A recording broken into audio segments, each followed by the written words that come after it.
उगाए जाते हैं बेटे, उग जाती हैं बेटियां, पढ़ाए जाते हैं बेटे, पढ़ जाती हैं बेटियां। पुरुषों की तरफ से इतना अच्छा व्यवहार नहीं था। हमारे अंदर तो दुर्गा की शक्ति है, काली की शक्ति है। हम महिलाओं में तो वो शक्ति है, पुरुष के अंदर उतनी शक्ति नहीं है। हर जगह ये हो रहा है कि नारी का सम्मान होना है, नारी को पढ़ाना है, लिखाना है, बेटी बचाने का अभियान है। हम लोग दबिश में गए थे, उसकी पत्नी का रेप किया था। दौड़े जब हम उसके ऊपर, तो वो करीबन 3-3.5 फीट की दीवार थी। तो कैसे वो कूदा, उसके पीछे कैसे मैं कूदी। मदर का ये कहना था कि सूर्यास्त से पहले घर के अंदर। खुले तरीके से रखने का मतलब ये नहीं है कि हम बिल्कुल ही आवाराओं की तरह घूमें। नमस्कार, मैं आमिना और आप देख रहे हैं आपकी खबर। आपकी खबर जो है लगातार आपको दिखा रही है उन महिलाओं की कहानी जो कहीं ना कहीं हमारे देश के लिए, उन सभी औरतों के लिए काम कर रही हैं जो वहाँ तक नहीं पहुँच पा रही हैं जहाँ तक कि उनको पहुँचना चाहिए। हम लगातार उन औरतों से बात कर रहे हैं जिन्होंने संघर्ष के साथ अब हर्ष से काम कर रही हैं और लगातार कोशिश कर रही हैं कि जो महिलाएं अभी तक नहीं कर पा रही हैं, अपनी उन चीज़ों की वो आवाज़ नहीं उठा पा रही, उनकी आवाज़ बनने की कोशिश कर रही हैं। क्योंकि महिला दिवस भी आ रहा है और महिला दिवस पर हम कोशिश कर रहे हैं उन महिलाओं से बात करें कि जो दूसरी महिलाओं के लिए प्रेरणा बने, इंस्पिरेशन बने। महिलाएं हर क्षेत्र में आगे बढ़ रही हैं, चाहे वो विज्ञान हो, चाहे वो राजनीति हो, चाहे फिर वो प्लेन चलाना ही क्यों ना हो और चाहे वो ई रिक्शा ही चलाना क्यों ना हो, हर क्षेत्र में महिलाएं दिख रही हैं। तो फिर पुलिस जो है, प्रशासनिक क्षेत्र है, वो कैसे रह सकता है। तो हमारे साथ इस वक्त हैं सब इंस्पेक्टर उमा जी। इनसे बात करेंगे, उमा शर्मा जी से, और इनसे भी जानेंगे कि भैया बीइंग अ वुमेन, एक महिला होने के नाते इन्होंने अपने टाइम पे क्या क्या चीज़ें देखी और क्या क्या हुआ। तो सर मैम, सबसे पहले आपका बहुत बहुत स्वागत है हमारे चैनल आपकी खबर में। मैम, सबसे पहले तो मैं यही पूछना चाहूँगी कि एक महिला होने के नाते आपने कैसे ये शुरुआत करी। मैम, एक महिला होने के नाते सबसे बड़ी बात तो ये है कि जब एजुकेशन हम पढ़ रहे थे और पढ़ते पढ़ते भी ये होता था कि बेटियां बहुत आगे नहीं जाती थी जी। लेकिन मेरी फैमिली से मुझे सपोर्ट मिला कि नहीं बेटा, तुम पढ़ो और अपने पैरों पे खड़े हो, इस मुकाम पे जाओ कि हमारे माँ बाप का, कि हम लोगों का नाम रोशन हो। मैं 1997 में पुलिस विभाग में मैं एज ए कांस्टेबल भर्ती हुई। मेरे फादर, मेरी मदर को सबको प्राउड फील हुआ कि एक बच्चा आज मेरा जो है पैरों पे खड़ा हो गया है। भले ही से बहुत छोटी सी नौकरी थी, लेकिन इस चीज़ में मुझे भी गर्व महसूस हुआ कि मुझे ये खाकी धारण करने को मिली। और उसमें जो है संघर्ष करते करते थोड़ा सा आगे बढ़े। और फिर उसमें भी ये होता था कि थोड़ा महिला और पुरुष में थोड़ा सा फर्क होता था। उस टाइम पे काफ़ी था। हाँ। मैंने फिर कुछ फैमिली की जिम्मेदारी, फादर एक्सपायर होने के बाद फैमिली की जिम्मेदारी उठाई अपनी, और छोटे भाई बहनों को पढ़ाना लिखाना, बड़ी सिस्टर की शादी वगैरह, मतलब ये सब किया। फिर इसी के चलते चलते मैंने स्पोर्ट्स ज्वाइन किया। पहले मैं करती थी स्पोर्ट्स, फिर मैंने स्पोर्ट्स ज्वाइन किया। पुलिस विभाग में आके मैंने ऑल इंडिया पुलिस में बॉक्सिंग में मैंने मेडल दिया जी। उससे मुझे प्रमोशन मिला और फिर मैं आज जो हूँ इस जगह हूँ। बस इतना कहना है कि हम लोगों को अपनी बेटियों को आगे बढ़ाने के लिए उनको सपोर्ट करना चाहिए। एक पिता को अपनी बेटी पे तब प्राउड फील होता है जब उसकी बेटी कहीं नाम रोशन करके आती है। बिल्कुल मैम। एक फैमिली मेम्बर को, भाई बहनों को तब अच्छा लगता है कि उनके परिवार की एक बेटी जो है और बेटियों से अलग निकल के जब आई है तो उस चीज़ पे उनको बहुत प्राउड फील होता है। बस कहने के लिए तो ये है कि ये कहा जाता है कि उगाए जाते हैं बेटे, उग जाती हैं बेटियां, पढ़ाए जाते हैं बेटे, पढ़ जाती हैं बेटियां, एवरेस्ट पे चढ़ाए जाते हैं बेटे। हर माँ की इच्छा ये है कि मेरा बेटा एवरेस्ट की ऊंचाइयों को चूमे, लेकिन चढ़ जाती हैं बेटियां। हमारे ही बीच की एक हमारे ही क्या बात है। उन्होंने एक एक्सीडेंट में अपना पैर खो दिया था, आप भी जानते होंगे उनको, अरुणिमा सिन्हा जी। उन्होंने एवरेस्ट की चोटी को चूमा। तो मुझे बड़ा प्राउड फील होता है कि महिलाओं में वो ताकत है, वो शक्ति है। अपने आप को कभी कमज़ोर ना समझे, क्योंकि नारी अबला नहीं है, नारी में सारी शक्ति है। बिल्कुल। और जब झांसी की रानी तब तो महिलाओं को इतना प्रोत्साहित भी नहीं किया जाता था जी। झांसी की रानी ने अंग्रेजों को खदेड़ के हमारे देश से निकाला था। तो आज तो हम लोग को बहुत सारी सुविधाएं मिली हुई हैं। हर जगह ये हो रहा है कि नारी का सम्मान होना है, नारी को पढ़ाना है, लिखाना है, बेटी बचाने का अभियान है। और बहुत सी चीज़ें ऐसी हैं जिसमें कि ये कहा जा रहा है कि महिलाओं को ज़्यादा से ज़्यादा आगे बढ़ाया जाए। इसमें आगे बढ़ाने के लिए हमारी संस्थाएं भी काफ़ी चल रही हैं और पुलिस विभाग में भी जो है इस तरह से कहा जा रहा है कि भाई बेटियों को बराबर सम्मान, महिलाओं को बराबर का अधिकार दिया जाए। मैम जैसे ये तो रही पूरी स्टोरी जो थी, आपने एक लाइन में सारी बता दी, लेकिन जैसे कि मैंने आपसे भी बात करी तो बताते जब 97 में आपने ज्वाइन किया उस वक्त इतनी इक्वालिटी की बात नहीं होती थी, लड़का लड़की एक समान नहीं कहा जाता था। उस टाइम कहते थे कि नहीं लड़का अलग है लड़की अलग है। आपके टाइम पे ऐसा हुआ था? हाँ होता था, लेकिन मतलब जैसे बहुत पहले ज़्यादा होता था। हाँ। उतना नहीं, लेकिन हाँ हमने भी इस चीज़ को झेला है। हाँ। अच्छा, जब पुलिस विभाग में आई, जब आप महिला कांस्टेबल बन के आई, पुरुषों की तरफ से कैसा व्यवहार रहा? पुरुषों की तरफ से इतना अच्छा व्यवहार नहीं था। बस ये था कि अरे आप कहीं नहीं, आप यहाँ बैठिए, आप मंदिर ड्यूटी करिए, आप ये करिए वो करिए, और आपको उस जगह नहीं जाना है, मतलब आप रहने दीजिए, इस तरह से। अब तो बराबर के हम लोग, अब तो बराबर की। अब मैं बता दूं कि ये मैम जो है इन्होंने गुडम्बा थाने के पास जो रेपिस्ट थे उसको दौड़ा के आपने पकड़ा था। और उसमें सब्जी मंडी में वो मतलब छुप गया था। भागा था, हम लोग दबिश में गए थे। और सब वो उसको पहचाना, जो पहचान करने वाला था उसने बताया कि जिसकी वाइफ थी उसी ने बताया कि ये ऐसे ऐसे इसने ये भी उसमें शामिल था। अच्छा। उसकी पत्नी का रेप किया था। वो उसने देखा कि पुलिस मेरी तरफ आ रही है। तो दौड़े जब हम उसके ऊपर, तो वो करीबन 3-3.5 फीट की दीवार थी। तो कैसे वो कूदा, उसके पीछे कैसे मैं कूदी, कुछ नहीं समझ में आया। फिर वो घूम के एकदम सब्जी मंडी में घुस के बैठ गया और उसको फिर पकड़ने के बाद एक दो झापड़ भी लगाए उसको और पकड़ के फिर हम लोग लेके आए और इस तरह से उस महिला को न्याय मिला। हाँ, मैं मतलब वही बताना चाह रही हूँ कि जो मैम बता रही शुरू में जो कहते थे कि मंदिर में ड्यूटी में बैठ जाओ, आप इधर मत जाओ, वही लेडी है जिन्होंने भैया रेपिस्ट को दौड़ा के पकड़ा और बहुत ज्यादा हाईलाइट भी मैम उस वक्त हुई थी। उससे में मुझे जो है रानी लक्ष्मीबाई अवार्ड सम्मान से अवार्डेड किया गया था। और मुझे माननीय जो हमारे डीजीपी सर थे उन्होंने भी मुझे सम्मानित किया था।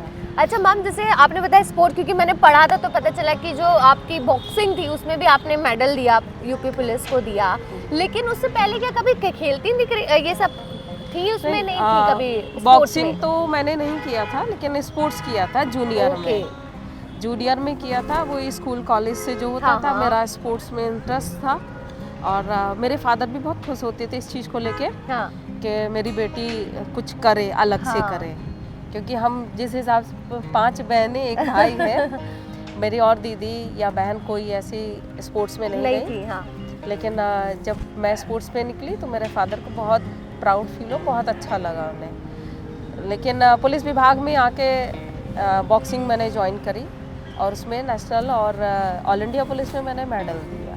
वाह मैम, तो लेकिन मतलब जैसे जब आपने स्पोर्ट्स में काम शुरू किया था तो कब सोचा कि चलो स्पोर्ट्स छोड़ना है, अब मुझे पुलिस भर्ती मतलब पुलिस में आना है? कुछ हुआ है ऐसा इंसिडेंट, क्या हुआ कि स्पोर्ट्स एकदम से छूट गया?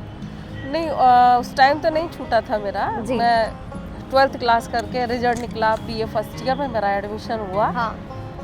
पुलिस वैकेंसी आई, आरपीएफ की आई, तो फादर ने मना कर दिया कि नहीं उसमें नहीं जाना, ऑल इंडिया की है। मेरा उसमें सिलेक्शन हो गया था। अच्छा। फिर जो है पुलिस वैकेंसी आई तो मैंने कहा पापा जी इसमें मैं चली जाती हूँ, पता नहीं फिर नौकरी मिले ना मिले। मेरा 12th क्लास करने के बाद मेरी जॉब लग गई और मुझे ये नहीं पता चला कि बेरोजगारी होती क्या चीज़ है। आज के युवाओं को बहुत अच्छे से पता है। हाँ, आज के युवाओं को तो इतना पता है कि बेचारे एक वैकेंसी के लिए करीब लाखों लोग जाते हैं। स्पोर्ट्स में रहा, थोड़ा सा मेरे रिंग में इंजरी हो गई थी पैर में, मेरा इस वक्त छूट गया है। अच्छा। हाँ, मैं स्पोर्ट्स करते ही करते मेरा रिंग में पैर में मेरे पैर की कटोरी स्लिप हो गई थी, तो लिगामेंट फ्रैक्चर हो गया, तो उसकी वजह से मेरे को थोड़ा रेस्ट करना पड़ा। अब मेरा छूट गया है, इस समय टाइम नहीं दे पा रही क्योंकि 80 साल की मेरी मदर जो है वो मेरे साथ रहती हैं उनकी देख रेख पूरा, बस मैं और मेरी माँ हम दोनों लोग साथ में रहते हैं। क्या बात है। मतलब जो कहा जाता है कि जो दो चीज़ें चला रही हैं, दो घर चला रही हैं, एक तो अपना घर चला रही है, एक हमारा पूरा प्रदेश संभाल के रखती हैं, तो मैम बहुत बड़ी बात होती होगी कि घर भी संभालना, क्योंकि लगता है कि एक इंस्पेक्टर, एक पुलिस जो विभाग में लोग चले जाते हैं उतना ही उनकी इतनी रिस्पॉन्सिबिलिटी, क्योंकि कहा जाता है आपकी कोई छुट्टी नहीं होती है, आपके कोई वेकेशंस नहीं होते हैं, कभी भी आपको बुला लिया जाता है, कभी कैसे मैनेज होता है घर और ऑफिस दोनों? देखिए छुट्टियाँ की तो 30 दिन की हम लोग की छुट्टियाँ होती हैं, इससे हाँ। ज़्यादा तो होती नहीं है। लेकिन हाँ, कभी कभी ऐसा होता है, ड्यूटी ऐसी ही पड़ जाती है कि छुट्टी बंद होने का आदेश भी आ जाता है। हाँ। तो हम लोगों को इस चीज़ में अपने आप को कोऑपरेट करना पड़ता है कि नहीं, अब हमने ये खाकी धारण किया है तो हमें जो है इसके लिए भी कुछ करना है।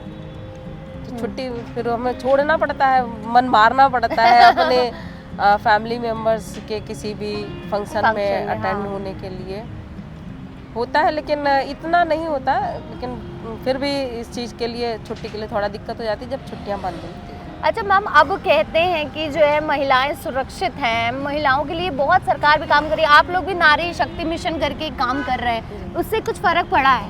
हाँ, उससे बहुत फ़र्क पड़ा है। जैसे गांव देहात के बच्चे जो होते हैं, जो अच्छी तरह से एंड्रॉयड नहीं चलाना जानते हैं, अच्छा। तो उसमें जो है फ़ोन में कि हमने फेसबुक बनाई, फ्रेंड रिक्वेस्ट भेजी, हाँ हाँ हाँ। तो उसमें बहुत से अब्यूज़ जुड़ जाते जी, हैं। जी, वो जी, फिर उन लड़कियों को अब्यूज़ करते हैं, नंबर मांगते हैं। जी। और इस पे मैं जिस जगह मेरी पोस्टिंग है, मैं विमेन पावर हेल्पलाइन में हूँ, हाँ। और वहाँ पर इसी तरह से ऑनलाइन सारे काम होते हैं। बेटियों के लिए कहा जाता है कि आपको फैमिली में जैसे डरते हैं कि हमारे ससुराल वाले को ना पता चल जाए, जी, जबकि जी, बेटी जी, का जी। कोई गलती नहीं है। हाँ हाँ हाँ। तो इस कारण से कभी कभी परिवार बिगड़ जाते हैं कि पता ना चले, तो 1090 पे कॉल करके वो बताती हैं और उनकी समस्याओं का समाधान होता है। मैम, जैसे कि आप आगरा से लखनऊ आई हैं, आपको क्या लगता है कि अब जो है, क्योंकि जब से एक एटमॉस्फेयर आ गया, अब विमेन एम्पावरमेंट पे बहुत बात होने लगी, जब आपके टाइम पे ऐसा होता था, क्योंकि हम लोग ने सुना है, इवन हम लोग के साथ भी छोटे में हुआ, अंधेरा होने से पहले घर आ जाओ, ऐसा आप लोगों के साथ हुआ है? हाँ मेरे फादर ने जब कहा कि हाँ ठीक है स्पोर्ट्स ज्वाइन करो, हाँ। लेकिन मदर का ये कहना था कि सूर्यास्त से पहले घर के अंदर कि हाँ। मेरे दिए की दिया घर में तब जलेगा जब तू घर के अंदर होनी चाहिए। यानी सूर्यास्त पे पूजा वगैरह जो होती है कि जी, सब जी, बच्चे जी। आरती में शामिल होंगे, तो हम लोग बस वही है कि हमें जाके इतने टाइम तक एक टाइमिंग बना दिया हाँ। था कि एक बाउंडेशन ये कि तुमको आरती में शामिल होना है। तो एक मदर का भी ये कहना था कि इस बहाने बच्चे का आध्यात्म की तरफ ध्यान जाएगा, जी। और एक टाइम ऐसा लिमिट बांध दिया कि आपको इतने टाइम इतने तक टाइम आना आना है। है। एक सेफ जोन भी होता था, लगता था कि अब ऐसा है कि हमें लगता है कि हम दिन में ठीक हैं, सेफ हैं, रात में नहीं सेफ हैं। नहीं ऐसा नहीं है, हाँ। हम रात में भी सेफ हैं। हाँ। अब कोई अगर प्रॉब्लम आती है तो पुलिस तो आपको, अब हमारे पास ऐसे पुलिस इंस्पेक्टर्स हैं जो हम लोगों का ख्याल रख रही है, तो आप भी आराम से घूमिए, ये तो ही है हमारे लिए है। नहीं पुलिस, देखिए आपने देखा होगा कि रात में पुलिस गाड़ियों में चलती है, 2 व्हीलर में चलती है, 4 व्हीलर में भी चलती है। कोई दिक्कत आती है, 112 है, 1090 है, तत्काल पुलिस पहुंचती है। तो ऐसा नहीं है, लेकिन अपने आप को खुले विचारों में रखना एक बात अलग है जी। और खुले तरीके से रखना बात अलग है। जी। खुले तरीके से रखने का मतलब ये नहीं है कि हम बिल्कुल ही आवाराओं की तरह घूमें। बिल्कुल सही बात है। बेटा भी अगर होगा तो उसको भी नुकसान होगा, और फिर बेटियां तो हीरा होती है और हीरे को हमेशा एक बंद कोठरी में रखा जाता है, लेकिन हीरे की शाइन जो होती है बिल्कुल अलग रहे। बिल्कुल बिल्कुल। अच्छा मैम, हमारी जो लड़कियां हैं जो आपको देख रही हैं, उनको कुछ कहना चाहेंगे? हाँ बिल्कुल, अपने आप को आप इतना मजबूत बनाओ कि जिसके साथ आप जाओ वो आपसे ये ना कह पाए कि मुझे छोड़ के तुम्हारा क्या होगा। अपने आप को इतना मजबूत बनाओ और दिखा दो कि मेरे पापा ने किसी अबला को नहीं, एक शेरनी को जन्म दिया। क्या बात है मैम, बहुत बहुत मज़ा आया कि मतलब ये जो बातें हैं, मुझे लगता है कि जो यहाँ तक आप पहुँची हैं इसी आत्मविश्वास से, इसी कॉन्फिडेंस से पहुँची। तो मैम बहुत बहुत शुक्रिया। वैसे मैं आप लोगों को बता दूँ कि मैम ने इतनी अच्छी अच्छी बातें कर ली, 97 से तो 2024 की सारी बातें कर ली। लेकिन एक चीज़ मैं आपको बता दूँ कि मैम ने हम लोगों को चॉकलेट खिलाई है, और क्यों खिलाई है क्योंकि मैम का आज बर्थडे है। तो मैम हमारी पूरी चैनल आपकी खबर की तरफ से आपको जन्मदिन की ढेरों शुभकामनाएं, और हम यही दुआ करेंगे कि आप आगे बढ़ते रहें और ऐसे हम सारी लड़कियों को ऐसी सेफ फील कराते रहें पूरी तरीके से। फिलहाल कभी और मिलेंगे किसी और मुद्दे पर। फिलहाल हम जो हमारी चैनल है, जो हमारा लगातार यही कोशिश कर रहा है कि आप लोगों के ज़रिए हम उन लड़कियों तक पहुँचें जिन्होंने अभी तक के अपने लिए आवाज़ नहीं उठाई है, जो अभी भी सह रही है, क्योंकि बात होती है विमेन एम्पावरमेंट की, लेकिन कहीं ना कहीं वो डर रही हैं, अपने घर वालों से डरती हैं, बाहर निकलने में डरती हैं, पढ़ने में डरती हैं। उनको आप लोगों की वजह से थोड़ा इंस्पिरेशन मिलता है और बहुत इंस्पायर कर रही हैं आप लोग हम लोग को। ये चीज़ होनी चाहिए कि हम भी मान लिया हम किसी की माँ हैं या किसी की बहू है, पत्नी है, हमें भी ये करना चाहिए कि हमें लड़का और लड़की में कोई फ़र्क नहीं करना चाहिए। जिस तरह से हम बेटे को उच्च शिक्षा के लिए बाहर भेजते हैं, उस तरह से आज हमें अपनी बेटियों को भी पढ़ाना, संस्कार सबसे पहले है। बिल्कुल। और उसके बाद जो है अपने बच्चों को अच्छी एजुकेशन, बेटियों को भी अच्छी एजुकेशन दें और बताएं कि हम मजबूत हैं। हमारे अंदर तो दुर्गा की शक्ति है, काली की शक्ति है। हम महिलाओं में तो वो शक्ति है, पुरुष के अंदर उतनी शक्ति नहीं है। तो हमें तो उस तरह से बेटियों को करना चाहिए। और मेरा यही है कि बेटियों को हमेशा आत्मसम्मान की रक्षा के लिए और अपने माँ बाप की नाम कमाने के लिए अपने आप को बहुत सुरक्षित रखना है। अपने मन से अगर हम मजबूत हैं तो हमारा कोई कुछ नहीं बिगाड़ सकता। चलिए मैम, बहुत बहुत शुक्रिया। तो ये थी हमारे साथ मैम उमा जी, जिन्होंने बहुत सारी बातें करी और उन्होंने बहुत अच्छी अच्छी बातें आपको बताई कि किस तरह से आप सेफ रह सके। और फिलहाल हमारे साथ तो उत्तर प्रदेश पुलिस आई है हमें और आपको सेव करने के लिए। बस अभी हम किसी और ऐसी शख्स से मिलेंगे जो आपको और प्रेरणा देंगे, आपको और आगे बढ़ने की जो इंस्पायर करेंगे। फिलहाल आप देखते रहिए आपकी खबर।